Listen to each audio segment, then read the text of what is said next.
c'est Nadia, bienvenue à toi sur mon podcast, Au cœur de mon être. Ça me fait vraiment plaisir de te retrouver après cette petite pause bien méritée. J'espère que tu vas bien et que tu es prêt pour un nouvel épisode. Aujourd'hui, nous allons parler d'un sujet que l'on m'a demandé d'aborder, l'estime de soi. Franchement, c'est un thème qui me touche beaucoup. Et je pense qu'on a tous traversé des moments de doute où on se remet en question, où on se demande si on est assez bien, assez compétent, assez aimable. Bref, tout ça est lié à l'estime de soi. Alors, qu'est-ce que ça veut dire finalement, avoir une bonne estime de soi? Déjà, elle part de nous. C'est la valeur que l'on se donne, c'est la façon dont on se voit, la façon dont on se juge, dont on se traite. Tu la connais toi aussi, cette petite voix intérieure qui te murmure des choses, parfois sympas et parfois non? Et soyons honnêtes, cette voix n'est bien souvent pas facile à entendre. Et elle nous envoie des pensées négatives envers nous-mêmes, envers les autres et envers la vie qui nous submerge.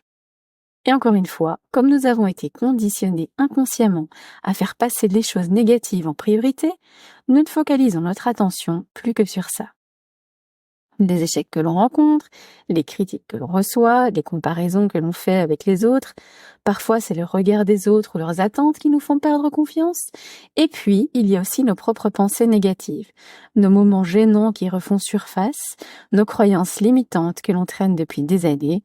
Et à force de se répéter des choses négatives, on finit vraiment par le croire et on le manifeste dans notre vie. J'ai toujours entendu que le positif attire le positif. Eh bien, sache que pour la négativité, c'est pareil. Et je suis certaine que tu l'as déjà remarqué. Tu sais, c'est cet effet boule de neige. Lorsqu'une chose ne va pas, ton état d'être commence à changer négativement. Et là, c'est l'enchaînement des galères. Et tu te dis que tu as le mauvais œil, que tu as la poisse, et ainsi de suite. En fait, tu te conditionnes inconsciemment à attirer plus de négativité. Et plus tu resteras dans cet état, plus tu te dévaloriseras. Tout ça peut abîmer, voire écraser l'estime que tu as de toi-même. Alors on se met à douter de notre valeur, à se dire qu'on n'est pas assez, qu'on s'en sortira jamais, etc., etc. On commence alors à s'auto-saboter et à penser qu'on ne mérite pas les bonnes choses qui nous arrivent. Mais ce qui est important à comprendre, c'est que cette petite voix peut soit rester ton ennemi, soit devenir ta meilleure alliée. Que même si cette voix peut t'envoyer des messages négatifs à tout moment, c'est toujours toi qui as le pouvoir sur elle. Prends simplement conscience de ça. L'estime de soi, ça se construit, ça s'entretient. C'est comme un muscle que l'on peut renforcer avec le temps. D'ailleurs, je vais te partager quelques astuces pour prendre soin de toi, mieux te connaître et apprendre à t'aimer tel que tu es. Premièrement, cultiver l'amour de soi. Apprends à t'aimer sincèrement. Accepte-toi, respecte-toi et valorise-toi tel que tu es, avec tes forces et tes faiblesses, sans chercher à te dévaloriser ni à te comparer aux autres. Tu es unique. Aime-la cette singularité. Accepte ta lumière, mais aussi tes zones les plus sombres. Pose tes limites. Tu en as le droit, surtout si tu sens que ça ne respecte pas tes valeurs. Accepte-toi et aime-toi dans ta globalité. L'amour de soi, c'est une relation bienveillante et positive que l'on entretient avec soi-même. Je ne le dirai jamais assez, tu es la personne la plus importante de ta vie. Tu es le personnage principal de ton histoire, de ton monde. Sans toi, il n'y a rien, c'est toi qui vis les choses. Alors, prends soin de toi, comble tes besoins, donne-toi de l'amour. Ne sois pas dur avec toi-même, sois ton meilleur ami. Pardonne-toi, encourage-toi, valorise-toi. Prends la responsabilité de ta vie avec amour et bienveillance. Tu mérites de t'aimer et d'être aimé, non pas en raison de tes accomplissements, mais simplement parce que tu existes. Et l'amour de soi, ce n'est pas de l'arrogance ou de l'égoïsme, c'est plutôt un fondement essentiel pour une vie équilibrée et épanouie. Deuxièmement, développer la confiance en soi. La confiance en soi, c'est prendre conscience de tes atouts, de tes capacités et de tes valeurs. C'est croire en tes compétences et te sentir capable de relever des défis même face aux obstacles. Avoir confiance en soi, c'est reconnaître que tu as en toi les ressources nécessaires pour atteindre tes objectifs, tout en acceptant que tu ne sois pas parfait. Cela ne signifie pas que tu ne doutes jamais, mais plutôt que tu as la certitude au fond de toi que tu peux y arriver et que quoi qu'il se passe, tu apprends et tu évolues. Comme l'a si bien dit l'écrivain Samuel Beckett, déjà essayé, déjà échoué, peu importe. Essaye encore, échoue encore, échoue mieux. J'adore cette citation. Elle me donne encore plus envie d'essayer des choses et quitte à me planter, je me planterai avec le sourire et la satisfaction d'avoir osé faire un pas de plus au-delà de mes peurs. Et comprendre ça aide vraiment à prendre confiance en soi. Rien n'est vraiment grave, c'est l'idée que nous en avons qui est grave. Donc cette gravité est imaginaire. En transformant ton état d'esprit, en domptant et en guidant le plus souvent possible ta petite voix intérieure vers des affirmations positives et bonnes pour toi, tu la guideras vers un chemin beaucoup plus fluide et épanouissant. Plus tu le feras, plus ta petite voix deviendra ton allié dans tous les moments de ta vie. Troisièmement, l'affirmation de soi. S'affirmer, ça ne va pas être un passage agréable pour ton entourage, crois-moi, mais ce sera tellement bénéfique pour toi. Tu vas bouleverser le monde qui t'entoure pour vraiment oser être toi. Il faut parfois tout chambouler pour pouvoir remettre de l'ordre dans nos vies. Bien entendu, je préfère le préciser car je ne veux pas que ce soit compris de travers, dans le respect pour toi, mais également pour la personne face à toi. Je ne te dis pas de bouffer le nez de tout le monde et de devenir arrogant, mais d'oser prendre ta place dans ce monde et dans cette vie qui est la tienne, en exprimant tes besoins, tes opinions et tes émotions, donc ce que tu ressens. L'affirmation de soi consiste à s'exprimer de manière authentique et à revendiquer sa place avec assurance, tout en respectant les autres. Il ne s'agit pas d'imposer ou de dominer, mais de trouver un équilibre sain où tu peux être toi-même sans te compromettre ni écraser autrui. C'est un processus, parfois difficile, car cela peut déstabiliser ceux qui t'entourent, mais c'est essentiel pour ton bien-être personnel et ton épanouissement. Et pour finir, écoute et aime ton corps. Je vais te lire un texte que j'adore de Jacques Salomé. Il s'intitule « Lettre à mon corps ». Bonjour mon corps. C'est à toi que je veux dire aujourd'hui combien je te remercie de m'avoir accompagné depuis si longtemps sur les multiples chemins de ma vie. Je ne t'ai pas toujours accordé l'intérêt, l'affection ou simplement le respect que tu mérites. Souvent, je t'ai même ignoré, maltraité, matraqué de regards indifférents, de silences pleins de doutes, de reproches violents.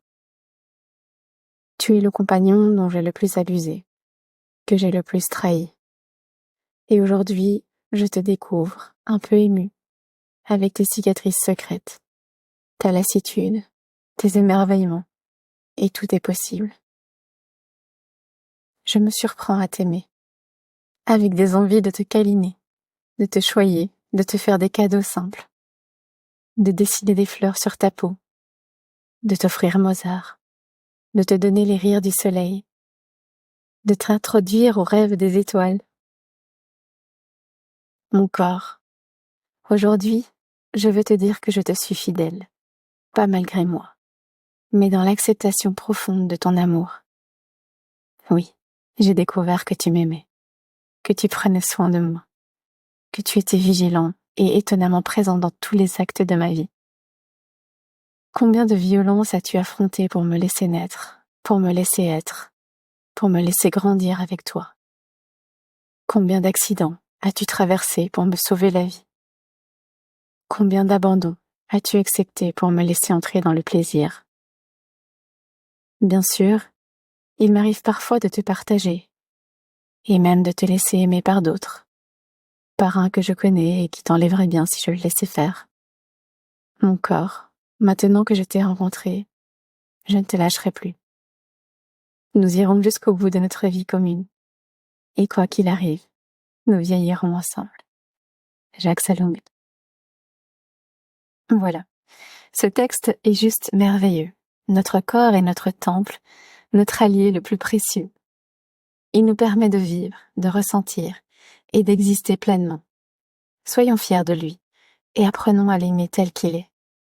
À force de le dénigrer, de lui trouver le moindre défaut, nous lui envoyons des messages négatifs et il retient tout ce que nous lui disons. Notre corps est beau et unique. Aimons-le de tout notre cœur.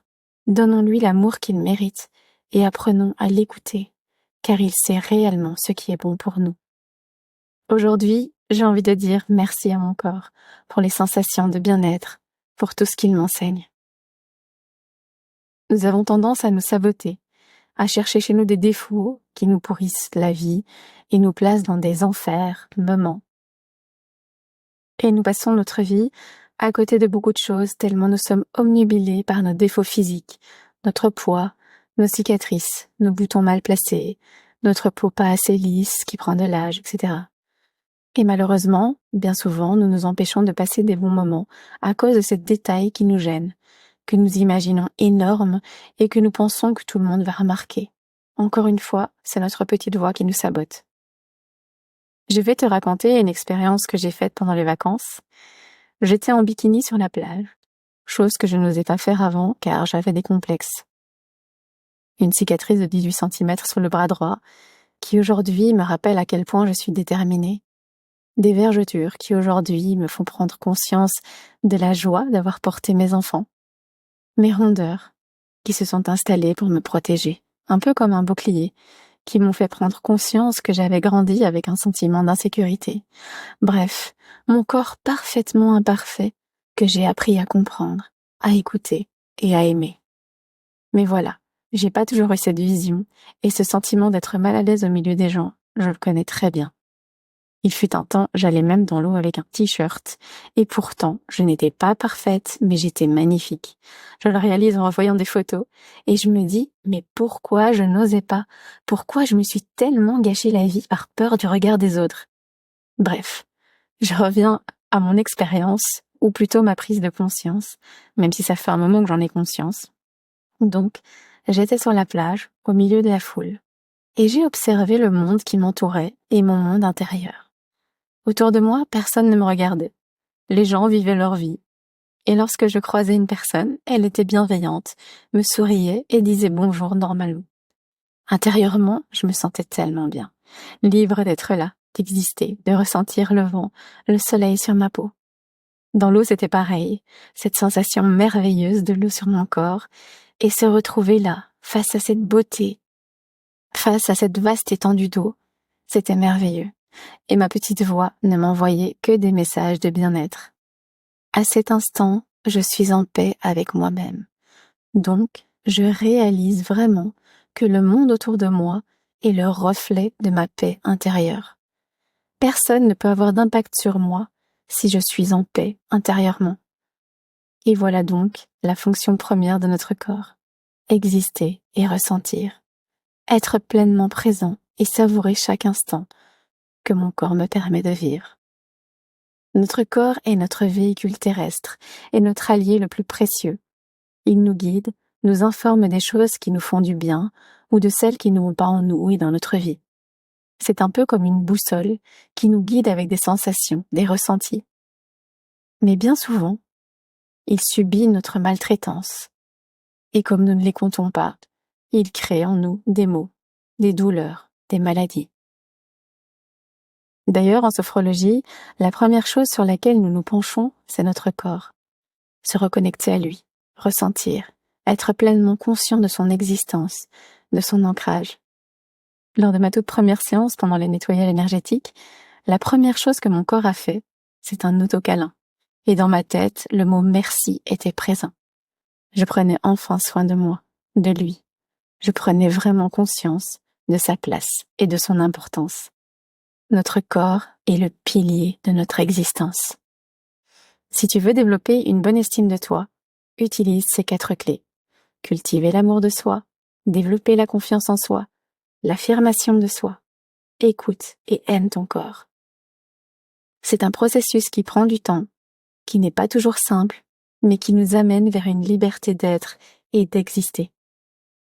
N'hésite pas à te faire aider, et si tu le souhaites, tu peux me contacter. Avoir une bonne estime de soi est important pour vivre une vie épanouie, équilibrée et en harmonie avec nous-mêmes et avec les autres. Lorsque nous nous apprécions à notre juste valeur, nous avons moins de doutes, nous osons davantage et nous sommes capables de faire face aux défis avec plus de résilience.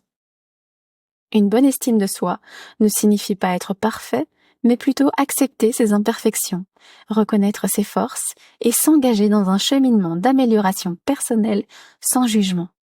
Cela nous permet de nous libérer des attentes extérieures et des comparaisons incessantes.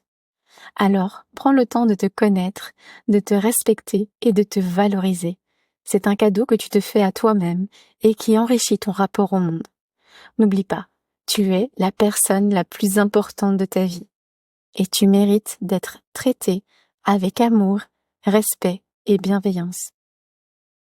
Trouve la paix en toi, aime-toi profondément et profite de cette vie que tu as la chance de vivre. Je te laisse sur cette pensée et je t'encourage à pratiquer ces clés au quotidien.